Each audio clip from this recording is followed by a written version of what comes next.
मोर प्रेम मंदिरे तुई अरे पूजा पाउथिलु केड़े सुंदर दिसुथिलु तोर बदली गला गुण अरे आगर से चलन से चेहरा के खाना कलु काई जे एंता करूछिलु एंता होचे जे तोते भल लागुछे तोर मुह पुरे कुरी केड़े लोक करी चिंधितिलु गुटे मुखा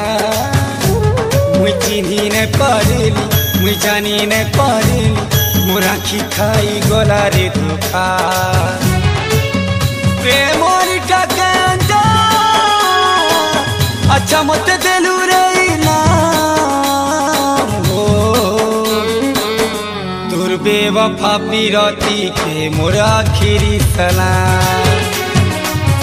तोर बेवफा पीरती के मोर आखिरी